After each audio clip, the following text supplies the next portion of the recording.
Today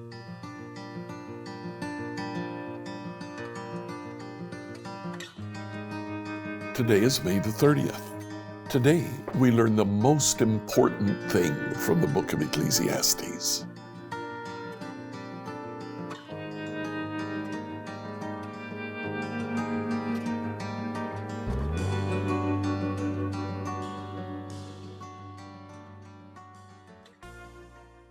Reading through the Bible in a year today, I'd like you to read Ecclesiastes chapters 10 through 12.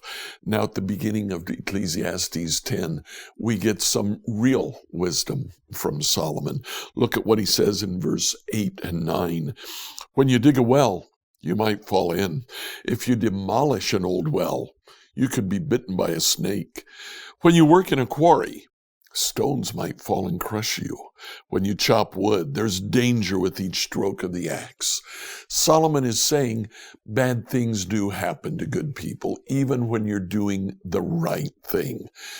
He's saying, in essence, be prepared for that. You come to understand why it is that Solomon is saying there are meaningless things in life. You would hope that if you do this, that will occur. It doesn't always happen that way. Sometimes you do the right things and bad things still happen.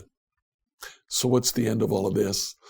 When we come to chapter 12, Solomon seems to sit back and say, so what is truly important? He starts chapter 12 by saying, don't let the excitement of youth cause you to forget your Creator. Honor Him in your youth before you grow old and say, life isn't pleasant anymore.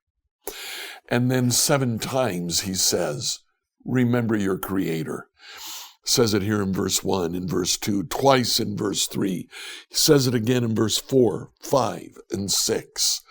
7 times he comes back and says, remember your Creator. And it's going back to what he says in that first verse, honor your Creator. Solomon ends up by saying, what is truly important is your relationship with God. That will guide you through whatever life gives you. So the very last verses of Ecclesiastes chapter 12, verse 13. That's the whole story. Here's now my final conclusion. Fear God, obey His commands. That's our duty. Solomon is saying, fear God and obey His commands. If you do, things will tend to go better for you, but it doesn't oblige God to treat you with kid gloves.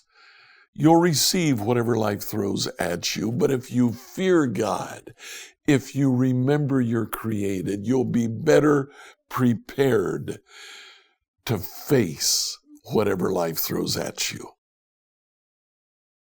Ecclesiastes 10 through 12, New Living Translation. Ecclesiastes 10.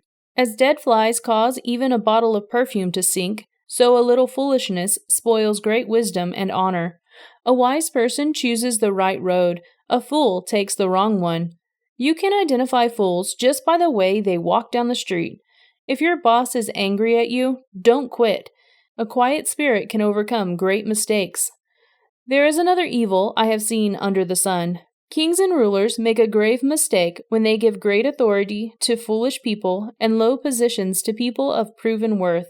I have even seen servants riding horseback like princes, and princes walking like servants. When you dig a well, you might fall in. When you demolish an old wall, you could have been bitten by a snake.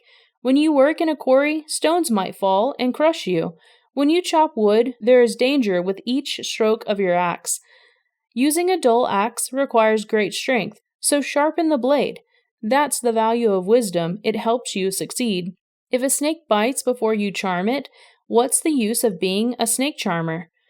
Wise words bring approval, but fools are destroyed by their own words.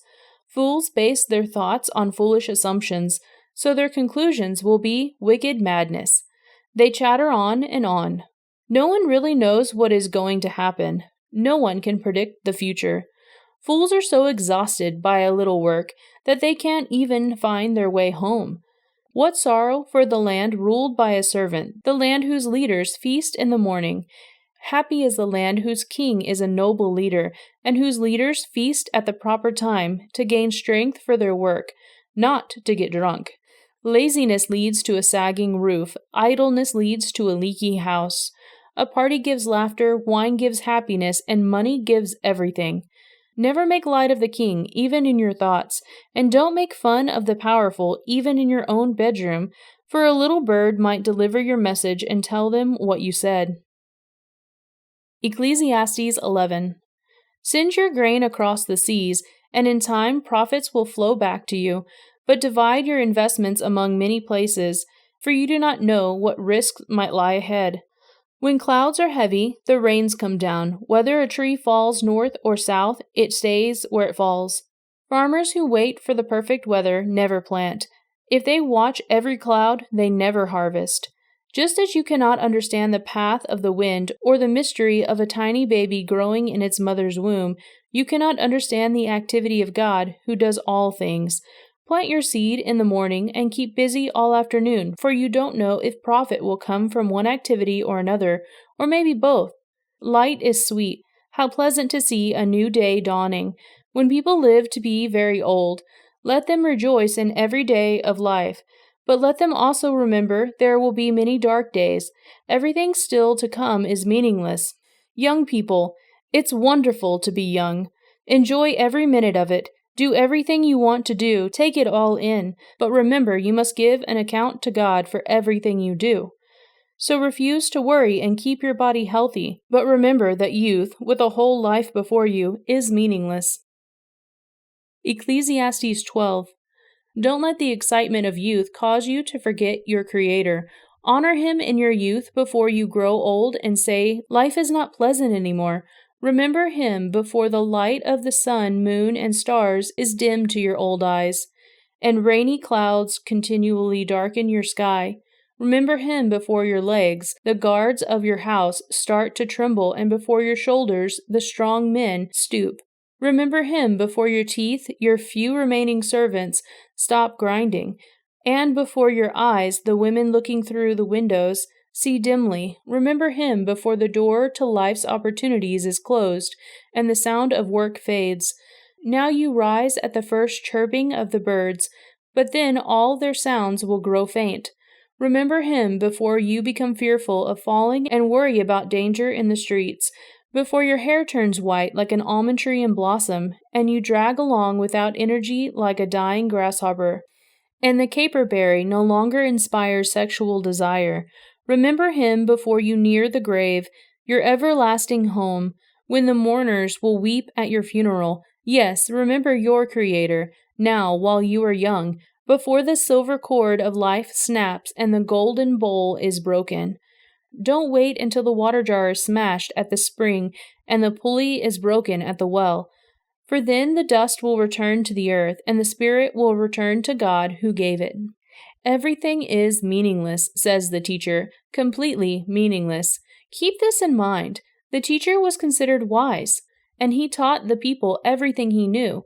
He listened carefully to many proverbs, studying and classifying them.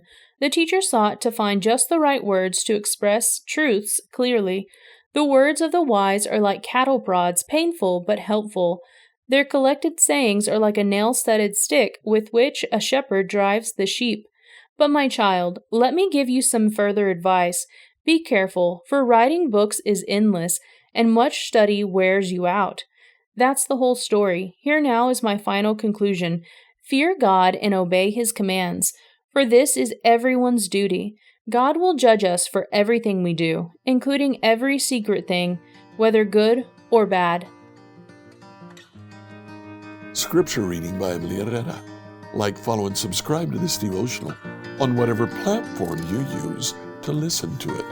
Email your questions to us at questions@becomehope.com. Tomorrow, we'll ask, why does Scripture include the Song of Solomon?